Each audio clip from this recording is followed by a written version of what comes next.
Olá, estamos aqui para começar mais um vídeo do nosso programa de vídeos da divisão de febre aftosa, que semanalmente está encaminhando um vídeo direcionado aos pontos focais do PENEFA, tanto na superintendência como nos órgãos estaduais. Uma pequena alteração na sequência de vídeos que estava programada até o final do ano.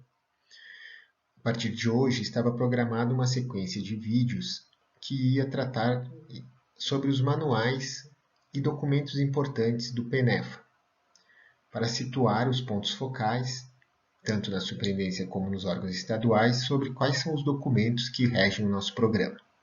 Entretanto, devido à publicação da Instrução Normativa 48, de 14 de julho de 2020, e que entra em vigor a partir de hoje, 3 de agosto, nós alteramos a sequência de vídeos para que introduzisse hoje essa apresentação sobre essa instrução normativa que dá as novas diretrizes ou atualiza as diretrizes do Programa Nacional de Vigilância para a Febre Aftosa, portanto, mudando a sequência prevista. O meu nome é Diego Viale dos Santos, eu trabalho na Divisão de Febre Aftosa do Departamento de Saúde Animal. Essa apresentação está dividida em 6 tópicos. Inicialmente vamos falar sobre o histórico, que é importante contextualizar quando que foi feita essa norma e por que algumas alterações foram realizadas, as principais alterações, as principais dúvidas que foram levantadas nesses últimos 15 dias, os principais documentos que são complementares a esta norma, as principais legislações complementares à norma e as considerações finais.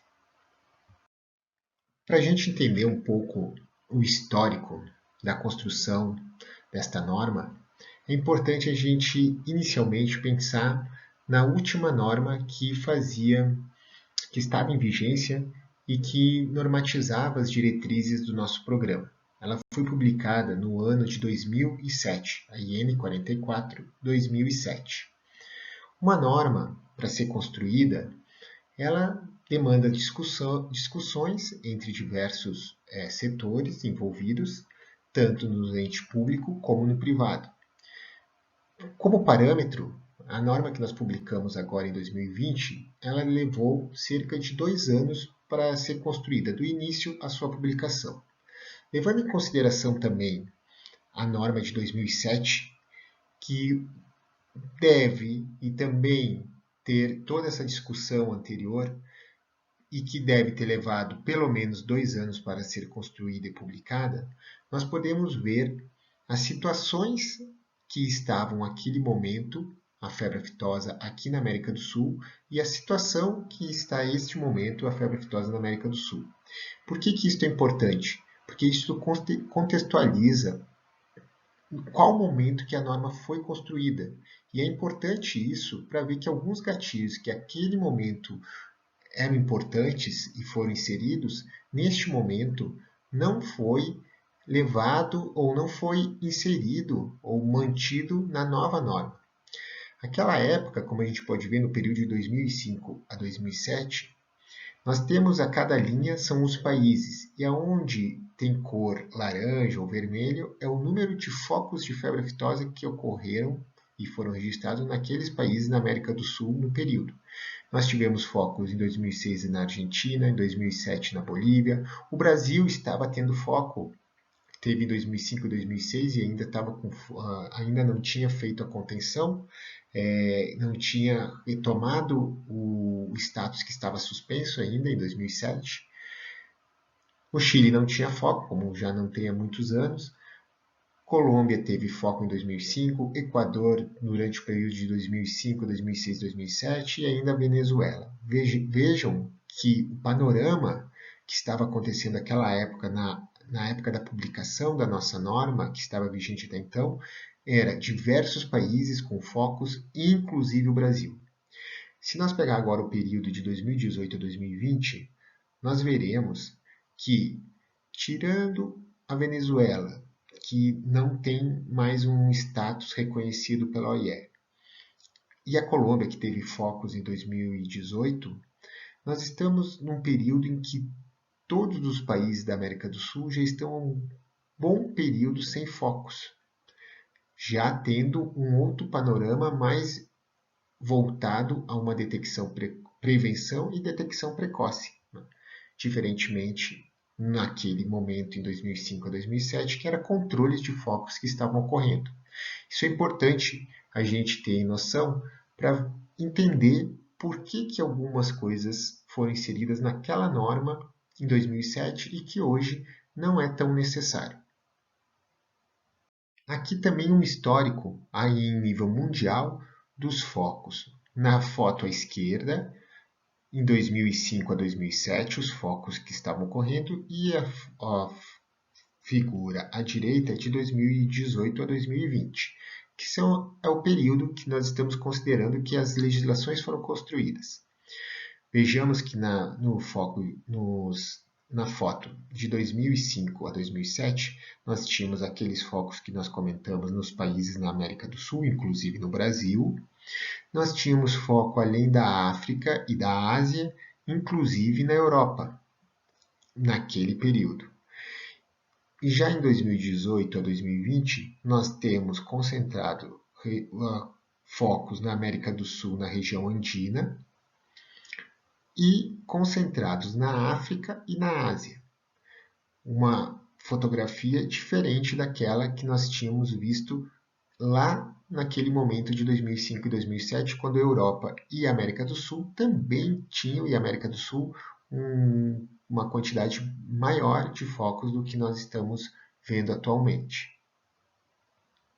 Após essa contextualização, onde demonstra como é que estava a situação à época de 2007 e agora, em 2020, quanto à febre aftosa, tanto na América do Sul, quanto no Brasil, América do Sul e no mundo, o histórico também traz, e a gente traz aqui, que estava previsto no plano estratégico que foi publicado de 2017 a 2020 do nosso PENEFA, no anexo 10, uma ação que vislumbra atualizar a base infralegal federal principal afeta ao programa, ou seja, a IN 44/2007.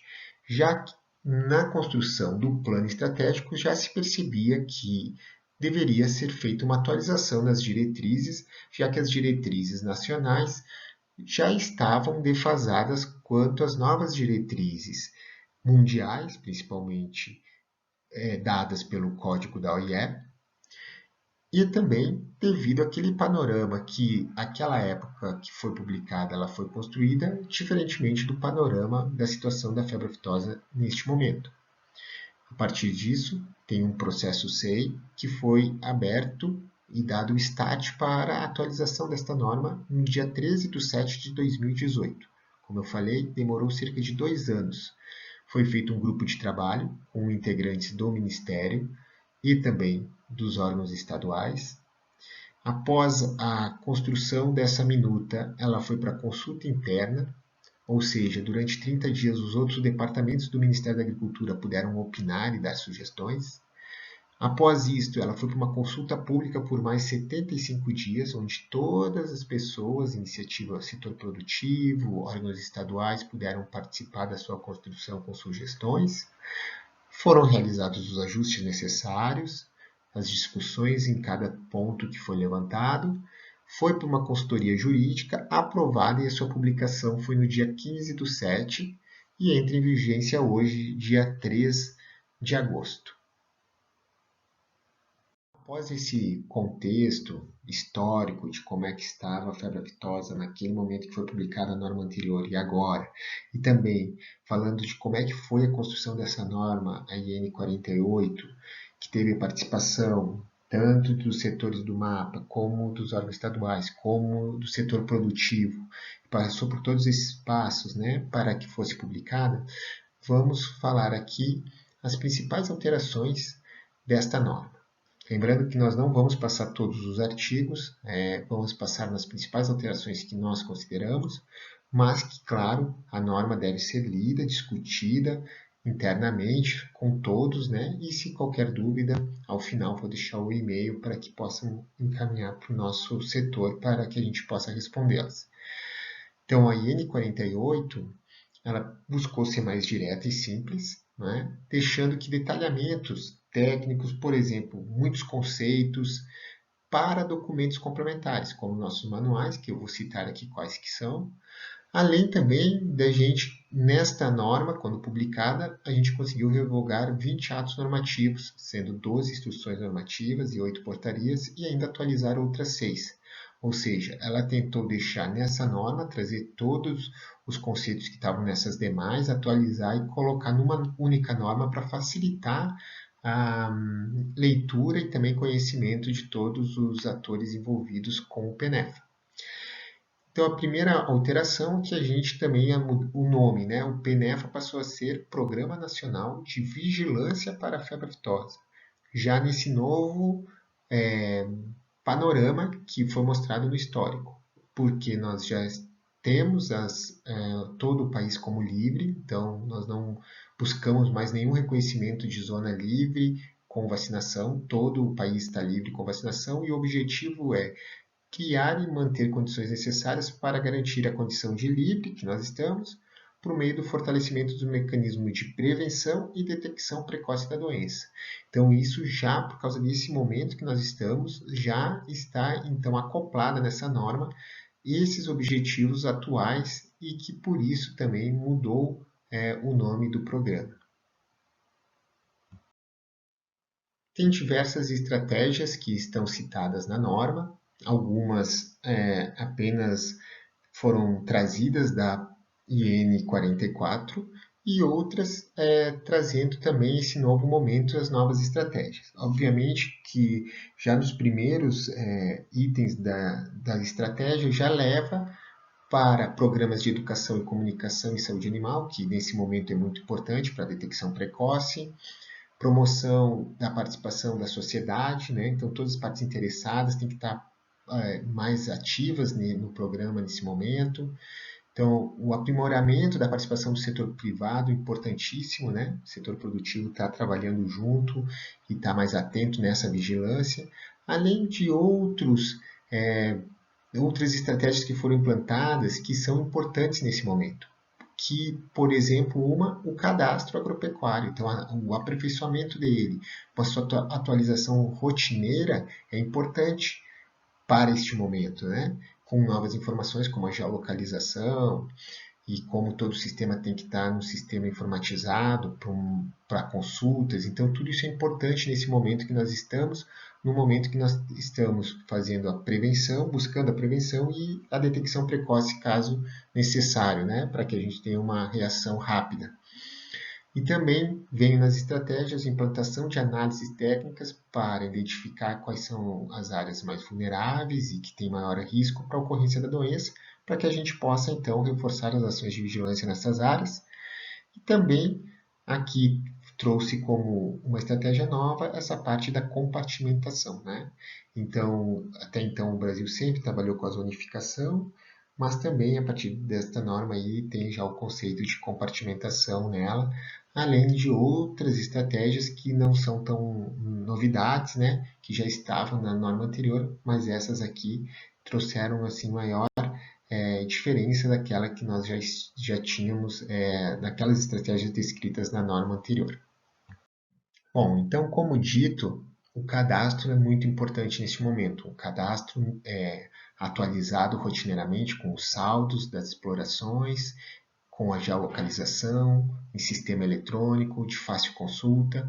Então, vem um capítulo específico para falar de cadastro, não é? E que fala, então, que é principalmente já preparando as zonas que vão suspender a vacinação, né? E essa ampliação de zonas. Mas mesmo as zonas que ainda estão vacinando já devem começar a se adaptar para isso, que são campanhas obrigatórias de atualização cadastral das explorações pecuárias. Então, falar o quantitativo, as espécies, né, qual que é a categoria, então, como idade e sexo, tudo isso tem que estar campanhas já institucionalizadas, obrigatórias. A gente recomenda que aqueles estados que estão suspendendo a vacinação façam essas campanhas no mesmo período que é nas campanhas de vacinação.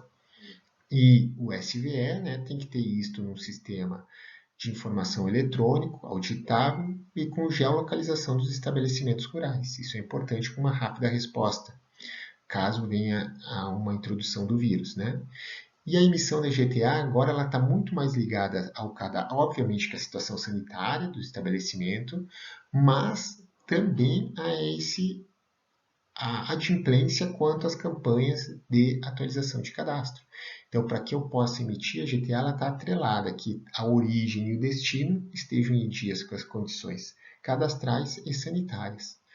E quando for um estabelecimento fora da UF, deve ser realizada a consulta no destino.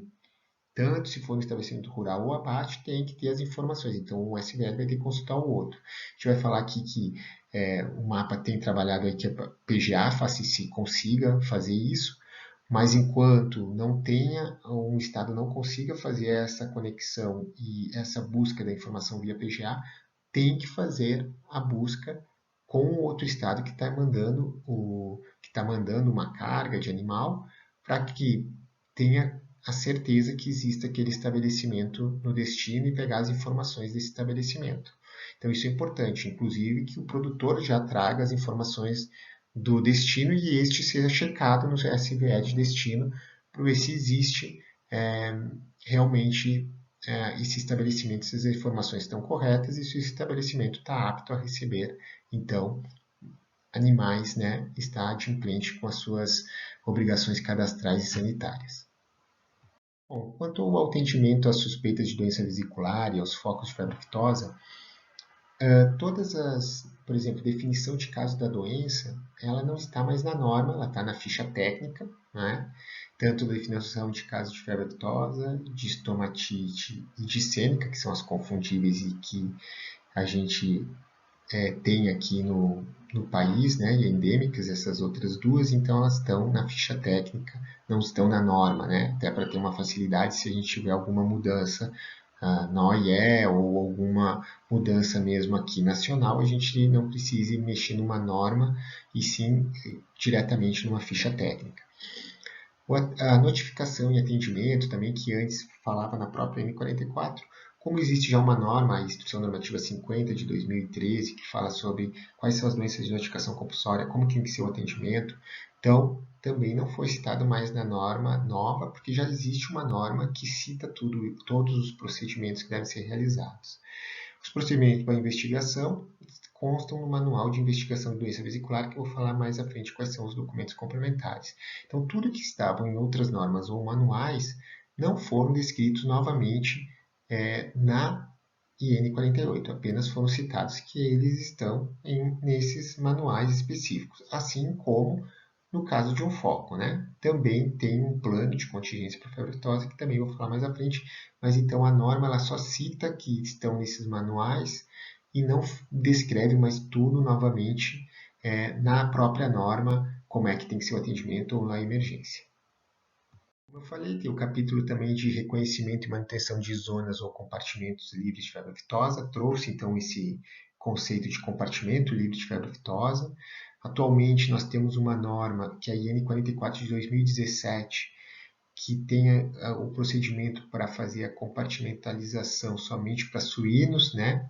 Que sejam, aí tu pode fazer livres de peste suína clássica e febre aftosa, mas ainda nós vamos regulamentar o que tem que ser feito para fazer um compartimento para outras espécies que queiram ser estabelecimentos, né, que queiram isso para buscar como compartimento livre de febre aftosa sem vacinação para essas outras espécies que ainda não tem o nosso regulamento. Mas a IN 48 já trouxe isso, dizendo que isso é regrado pelo mapa, né, e que nós temos que fazer então esse regulamento.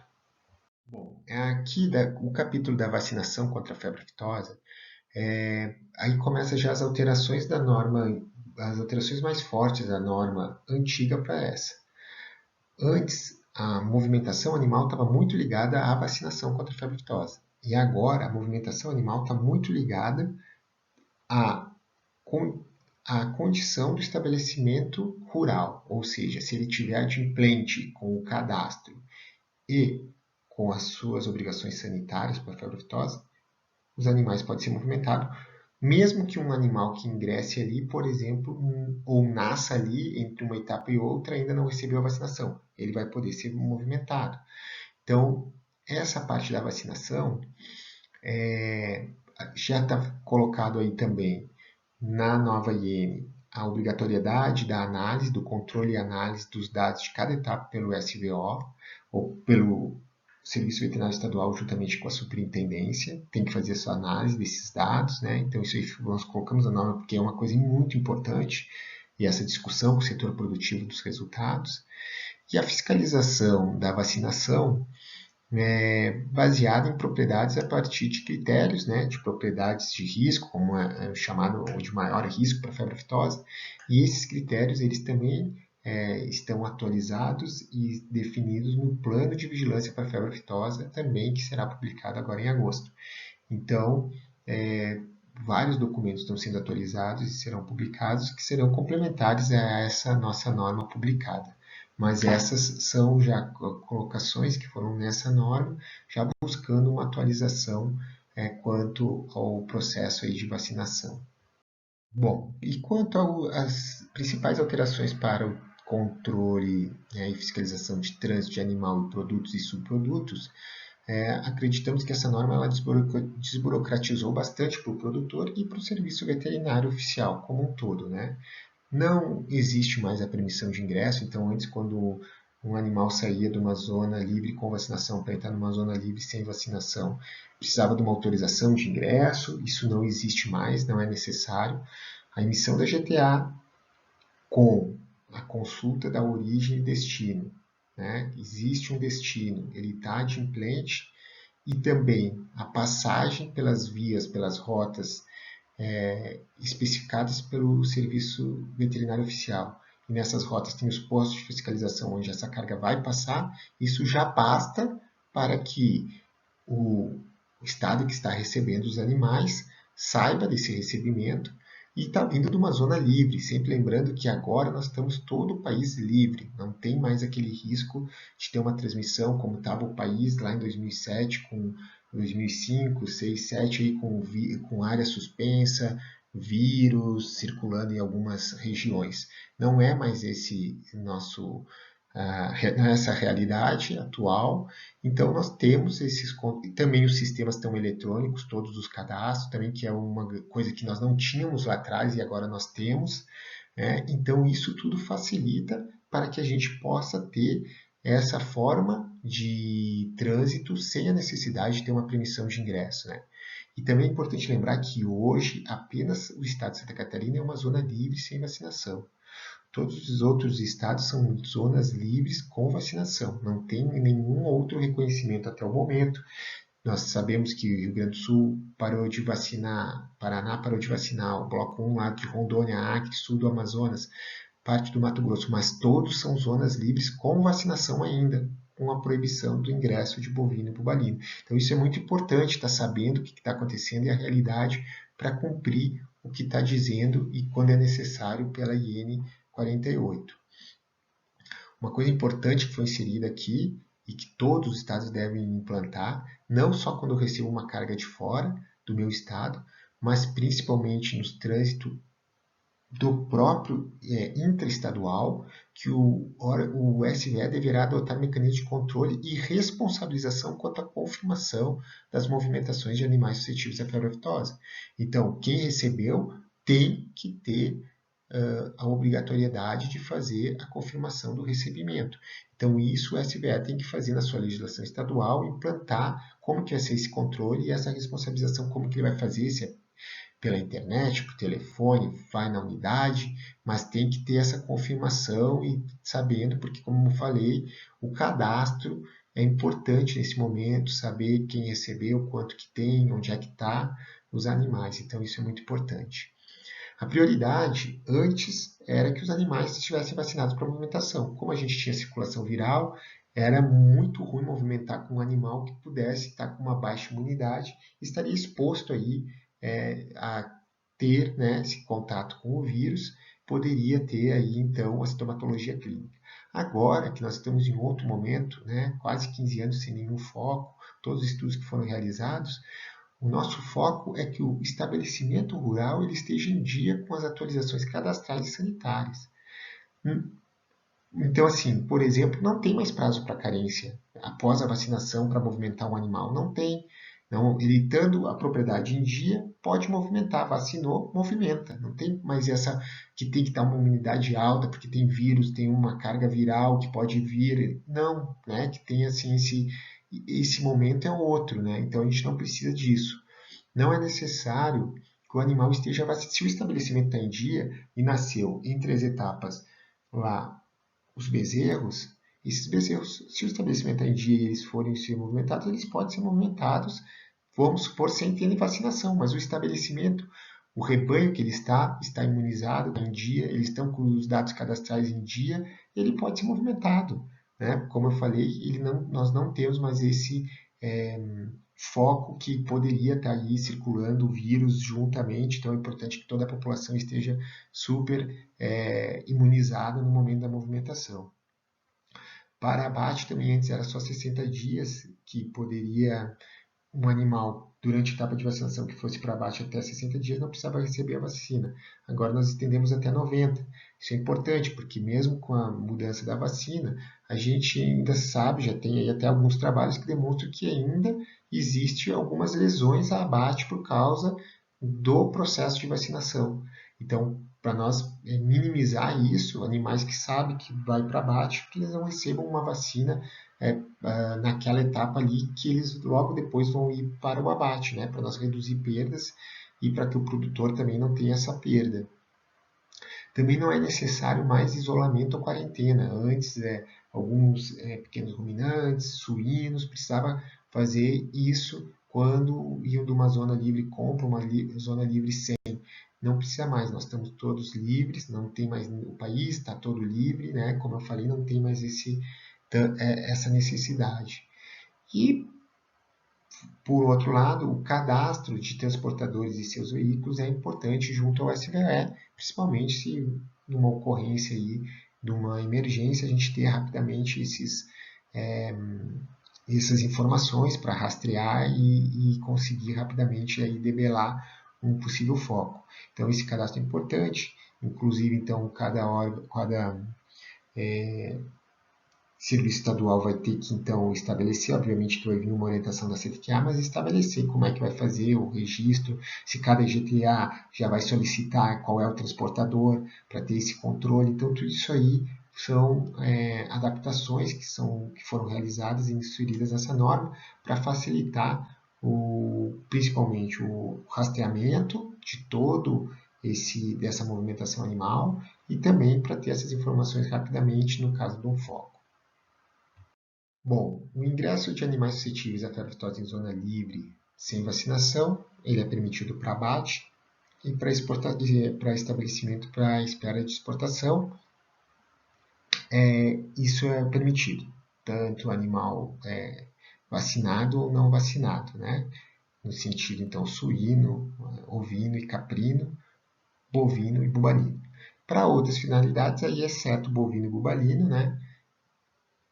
É possível também, então, um ovino, por exemplo, do Rio Grande do Sul para Santa Catarina. É possível, o veículo tem que estar lacrado pelo SVO ou médico veterinário oficial, depois até nós vamos comentar o que é o médico veterinário oficial, as rotas autorizadas, os animais têm que estar identificados, né, de longa duração, e a sorologia tem que ter uma sorologia negativa, pelo menos até 30 dias antes do embarque, exceto para GSC ou compartimento, né? E o ingresso de animais suscetíveis à febre aftosa em zona livre com vacinação, antes, quando entrava um bovino ou bubalino, por exemplo, do estado de Santa Catarina para São Paulo, esses bovinos tinham que ser imediatamente vacinados e o Serviço Veterinário Estadual ia lá fazer o acompanhamento. Isso não é mais necessário, né? Nós estamos falando, como eu falei novamente, um país todo livre, e nós não temos mais para que dar toda essa carga ao serviço e nem ao produtor. Então o animal entra lá, ele não precisa ser vacinado, ele vai estar junto com o plantel, e quando chegar a próxima etapa de vacinação naquele estado, ele vai ser imunizado com os outros animais no momento da etapa, tá certo? Mas se entre essa etapa ele chegou lá e já vai movimentar para um outro lugar, Se o estabelecimento de origem está em dia com a vacinação e com os dados cadastrais, esse animal ele pode ser movimentado para outro lugar. Não tem problema nenhum. Como a gente falou, nosso foco é no estabelecimento onde está o animal. Se o estabelecimento está em dia, o animal pode ser movimentado. Também foi inserida nessa norma a possibilidade, então, de animais, né, de elite, de alto valor zootécnico, de zonas livres, sem vacinação, participarem de um evento de aglomeração, uma exposição ou julgamento, né, em uma zona livre com vacinação e depois regressar à sua origem, né?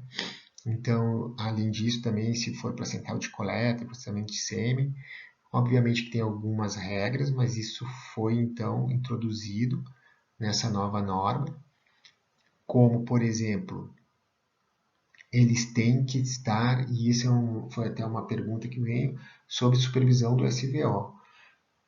Se um evento, um julgamento, uma exposição, ela está sob responsabilidade do SVO, ou se o SVO habilitou um médico veterinário habilitado para fazer esta controle do evento, ele está sob responsabilidade do SVO, porque o SVO ele é responsável pelo médico veterinário habilitado, pela sua supervisão, e ele é responsável. Isso aí, inclusive, é uma definição que está no próprio código da OIE. Então, sim, não tem, pode também, se tiver um médico veterinário que está habilitado pelo Serviço Veterinário Oficial, quer dizer que ele está supervisionando, o Serviço Veterinário Oficial supervisiona aquele evento, né? Supervisionando, obviamente, e tendo sob sua responsabilidade aquele veterinário que ele habilitou para fazer aquela fiscalização e controle daquele evento, aquela exposição ou julgamento. Uma outra grande mudança também é relacionada aos produtos e subprodutos de animais suscetíveis à febre aftosa. Até para ficar de acordo com o código da OIE, não existe mais nenhuma restrição quanto à febre aftosa, claro, nós estamos falando especificamente para trânsito de produtos e subprodutos de origem animal entre zonas livres, com e sem vacinação. Então, leite, qualquer queijo, carne com osso, tudo isso pode transitar livremente. O que excetua-se são os produtos de ruminantes obtidos da região da cabeça, incluindo faringe, língua e os linfonodos associados, né? Oriundos, obviamente, de uma zona livre com para uma zona livre sem. Aí, realmente, isso não pode, se não for feito nenhum processo para inativar o vírus da febre aftosa. Então, todos os outros produtos, andando com a documentação que o DIPOA diz que deve andar, às vezes é rótulo, às vezes pode ser um outro documento, os produtos podem transitar no país inteiro quanto à febre aftosa. Quando for esses produtos que eu citei específico, aí sim tem que ter um documento que descreva, documento estabelecido pelo DIPOA, pode ser o CSN, por exemplo, que descreva qual foi o processamento que foi realizado, que descreva o que são esses produtos e que descreva qual foi o processamento. E esse processamento tem que ser um que seja reconhecido como capaz de inativar o vírus da febre aftosa caso ele estivesse presente nesses produtos. Bom, nós abrimos depois da publicação, né, apesar da participação pública que a gente já tinha, para que os colegas, tanto das superintendências, dos órgãos estaduais e do setor produtivo, pudessem nos mandar as principais dúvidas para a gente consolidar e fazer um documento com elas, né, para facilitar isso. Então, foi feito, a gente recebeu, consolidou, fez esse processo C que está na tela e foi emitido um ofício circular número 21, na última sexta-feira, trazendo então um consolidado dessas principais dúvidas que foram levantadas. Então, a primeira assim, é sobre a PGA, o funcionamento dela, e está nesse documento aí, então o departamento continua trabalhando, né, aqui junto dentro do Ministério, fazendo sua gestão. O setor responsável diz que os estados também necessitam fazer um web service para conseguir fazer essa troca de informação, mas como eu falei também na norma, aqueles estados que não conseguem ainda fazer isso, ou que a PGA ainda não esteja respondendo adequadamente, devem buscar o contato direto com os órgãos estaduais de destino quando forem emitir uma carga de animal suscetível à febre aftosa àquele estado com as informações, para buscar essas informações, né? E botar um regramento. Às vezes pode ser que também que o produtor tenha que trazer essa informação, ou que também a emissão não consiga ser quando é para outro estado naquele mesmo dia. Isso é um regramento que o estado vai ter que ver qual que é a sua capacidade, se ele tem condição de fazer o acesso eletrônico, enfim, tudo isso é importante, mas a PGA fazendo todo o trabalho que nós esperávamos e que já tivesse nesse momento da publicação da norma, a gente sabe que ainda ela está em processo, né, de melhoria para conseguir fazer esse papel. Quanto à publicação de manuais novos e atualizações, todos os manuais que eu vou citar mais à frente, eles estão previstos para que durante o mês de agosto todos eles estejam publicados no nosso site e disponível então para consulta e utilização. Tem um artigo também que fala da lavagem e limpeza de caminhões que tem que ser com supervisão do SVO. A gente também deixou claro nessa circular que isso é naquelas situações quando tiver a condição de suspensa de febre aftosa, um foco, ou perdeu porque não conseguiu fazer aquela vigilância que é necessária, e aí sim tem que fazer com supervisão do SVO, mas o trânsito normal entre zonas livres não é necessário ter essa supervisão, tem que ter a limpeza e desinfecção que já é lavagem e limpeza dos caminhões, que já é realizada, né, normalmente, mas não precisa para a febre aftosa essa supervisão. E também com relação aos estabelecimentos rurais, tanto origem como destino, tem que estar com as suas obrigações cadastrais e sanitárias em dia para poder enviar ou receber animais suscetíveis à febre aftosa. Eu acabei até falando anteriormente, essa questão do médico veterinário habilitado, ele faz parte do nosso sistema de vigilância e ele está sob responsabilidade e supervisão do serviço veterinário oficial. Então, no momento que ele for habilitado, isso já é algo que está estabelecido. Ele está sob a responsabilidade do serviço e sob a supervisão do serviço veterinário oficial, que deve aí capacitá-lo, treiná-lo, auditá-lo, né? Fazer todos o processo para que ele esteja realmente apto a fazer as atividades que a ele for delegado. Também é importante que foi uma das dúvidas é que como quais são os procedimentos que devem ser feitos, né, dentro da planta frigorífica para o processamento daqueles produtos obtidos da região da cabeça, incluindo faringe, língua e linfonodos, quando vierem animais de zonas com vacinação para zonas livres sem vacinação, ser abatido em zona livre sem vacinação. Então, isso aqui, em nível federal, o Departamento de Saúde Animal está trabalhando, né, vai buscar um entendimento com o tipo A para acordar quais são os procedimentos necessários em nível federal, assim como também depois, então, os órgãos estaduais em nível estadual também fazer os mesmos procedimentos e em outros níveis de inspeção. E as restrições da legislação quanto ao transporte, também que foi uma dúvida, de sêmen e embriões, é relacionado somente para quando é direcionado à industrialização e ao comércio. Então, eu tenho, como foi nos questionado, um produtor que tenha duas propriedades e que ele está levando um sêmen de uma propriedade que ele tem para uma outra propriedade dele, dentro da mesma região, obviamente, ele pode fazer esse trânsito tranquilamente. Agora, quando tiver a industrialização e o comércio, aí é aplicado então o que está no artigo 40 da nossa IN 48. E aí vem alguns documentos que eu vou deixar aqui que são complementares à IN 48, importantes documentos. Então, nós temos o Código Sanitário de Animais Terrestres, da OIE. Ele tem vários capítulos, eu botei aqui o glossário importante. O capítulo 1.11, que é a solicitação para o reconhecimento oficial da OIE para a condição de livre de febre aftosa. E também o capítulo 8.8, ele é bem importante, que é o capítulo sobre febre aftosa, é o que fala o que pode entrar numa área livre com vacinação ou sem vacinação. Então, todas essas informações que foram inseridas na nossa norma vieram do código, né? e que a gente debateu e também buscou informações juntamente, diretamente, às vezes, com a diretamente com a IE, né, quando não estava tão claro no código.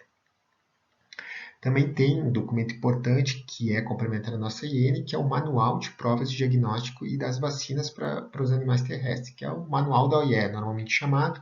Também tem um glossário, que tem definições de alguns termos que são importantes. Fala sobre o banco de vacinas, no capítulo 1.1.10, e também tem um capítulo específico sobre o diagnóstico de febre aftosa, que é o capítulo 3.1.8. Então, esses documentos eles são importantes e que também os nossos pontos focais devem estar atentos e conhecendo, né, pelo menos esse capítulo. Óbvio que tem outros capítulos importantes, vigilância, mas esses em específico é importante estar por dentro e estar sabendo deles. Não vou me ater muito aqui a esses outros documentos que são complementares à IN 4820, porque nós também vamos fazer uma sequência de vídeos que vai falar de cada um desses documentos. Então, todos esses 6 documentos, por exemplo, são documentos que foram ou serão produzidos pela DIFA. E todos esses nós vamos fazer uma sequência de vídeos mostrando o que é cada um, o que tem e por que é importante. Então nós temos o plano de vigilância para a febre aftosa, ele está para editoração, vai ser publicado agora em agosto. Ele vem a substituir o Manual de Vigilância Veterinária de Doenças Vesiculares, que é do ano de 2007. Esse é o plano de vigilância. Nós temos o plano estratégico, que vocês conhecem, do PENEFA, e também é um documento complementar à nossa IN 48. Nós temos o Manual de Investigação para Doença Vesicular, que vai ser publicado, também está para editoração, vai ser publicado agora em agosto. Ele é uma atualização do, até então, que nós utilizávamos, plano de ação chamado volume 1. Ele vai ser, obviamente, revogado e o novo nome vai ser o Manual de Investigação para Doença Vesicular. Nós temos também o número 4, Plano de Contingência para a Febre aftosa, que até então era chamado de Plano de Ação Volume 2. Esse, que também até então não tinha sido publicado pelo MAPA, já está para editoração do documento e vai ser publicado também agora em agosto. Nós já temos o número 5, já está publicado, que é a Orientação para a Fiscalização do Comércio de Vacinas contra a Febre aftosa e para o Controle e Avaliação das Etapas de Vacinação. Esse está publicado, então esse aí já está tudo ok. E nós temos o número 6, que é o Plano de Comunicação e Saúde Animal. Como eu falei, uma das estratégias importantes é essa parte de comunicação e educação em saúde animal. Nós estamos construindo esse documento ainda e a previsão é para ser publicado até dezembro desse ano. Temos outros documentos que não são produzidos diretamente pela DIFA, que a DIFA trabalha em conjunto com outros setores, mas são de responsabilidade de outros setores a sua publicação. Um que está citado na nossa IN 48 é a ficha técnica da febre aftosa, que tem a definição de casos e os critérios para definir um caso de febre aftosa, e como eu já tinha dito também, tem as questões de definição de casos de estomatite vesicular e também do Seneca vírus. Nós temos o manual de padronização, que tem as informações de cadastro, que é sobre a responsabilidade da CTQA, que também está sobre atualização. Possivelmente vai ser uma atualização esse mês de agosto. O manual para emissão de GTA de bovinos e bubalinos, o outro manual de caprinos e ovinos e o manual de suídeos. Todos esses estão em atualização também e vão ser publicados em agosto pela CTQA as atualizações. Tem o manual de trânsito de subprodutos, também de responsabilidade da CTQA, e o manual do Sistema de Informação Zoossanitária, o manual SIS, que é de responsabilidade também da CIEP. Todos esses são documentos complementares à IN 48. Bom, para facilitar todos esses documentos complementares, para não ir num setor, né, tem que entrar num site aqui que é da DIFA, depois entra num outro que é da CTQA, outro que é da Epidemio. A gente está fazendo, nós temos um portal dentro do PENEFA, que é de manuais, relatórios e legislações, e nós vamos colocar todos os manuais aqui nesse portal. Então, acessando o manual relatórios e legislações, vai estar aí todos os documentos que eu citei anteriormente, atualizados quando forem publicados. A gente vai botar todos os links aqui para facilitar. Óbvio que alguns vão redirecionar para os outros sites diretamente, mas entrando nesse portal já vai ser possível acessar todos os documentos necessários.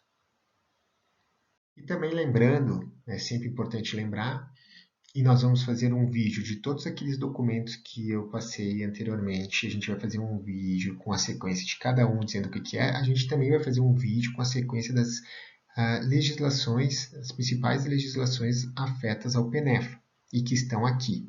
Essas aqui são legislações diretamente que são complementares à IN 48.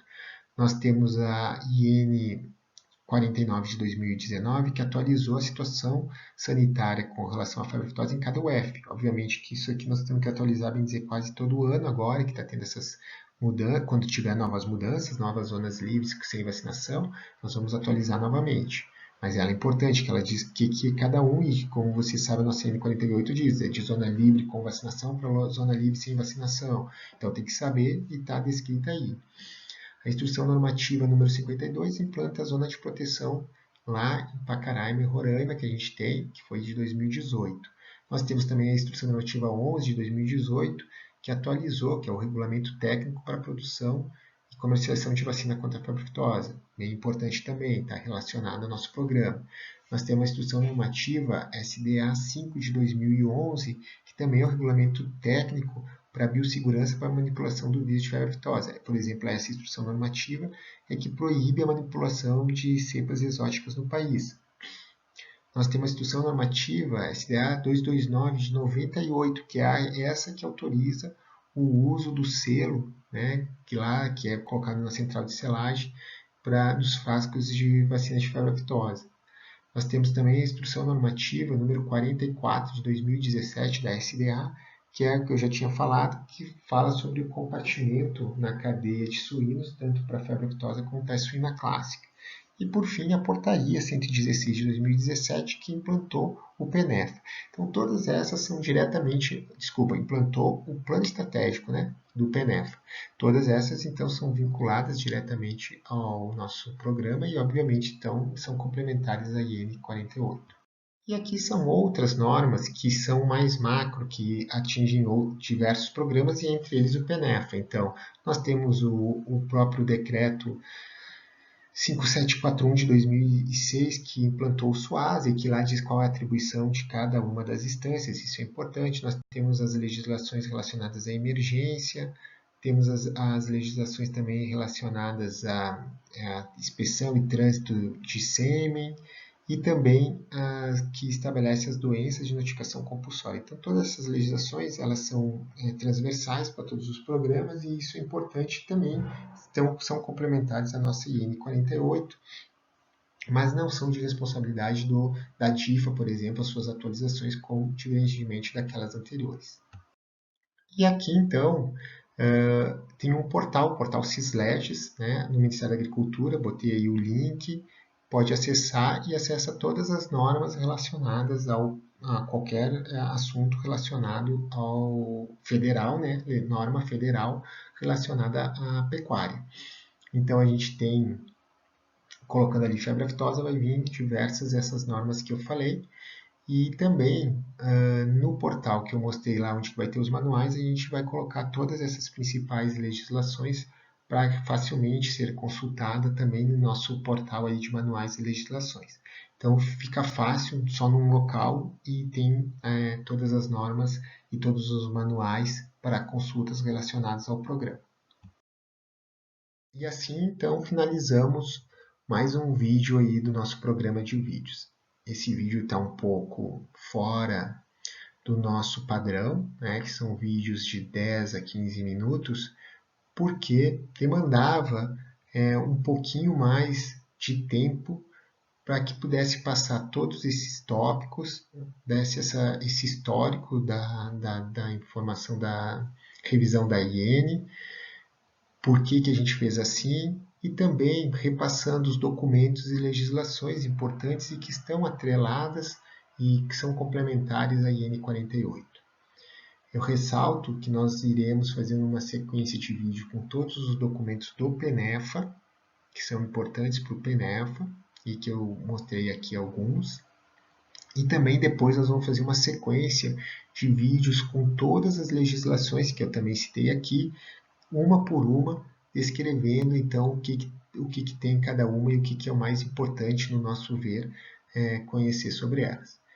Eu, então, novamente agradeço, peço desculpa pelo tamanho do vídeo, mas acredito, e também já tínhamos recebido algumas solicitações, que a gente conseguiu aí demonstrar as principais dúvidas. E nós estamos organizando, então, depois da leitura da IN 48, da leitura do nossa circular, ofício circular, que nós encaminhamos sexta-feira com as principais dúvidas, e depois de assistir esse vídeo, se permanecerem as dúvidas, a gente vai convidá-los para fazer uma live no canal oficial do Mapa, em data ainda a ser marcada, para que então essas dúvidas restantes possam ser encaminhadas por e-mail e durante a live a gente vai responder com preferência aquelas encaminhadas por e-mail e sobrando tempo aquelas dúvidas que surgirem durante a própria live.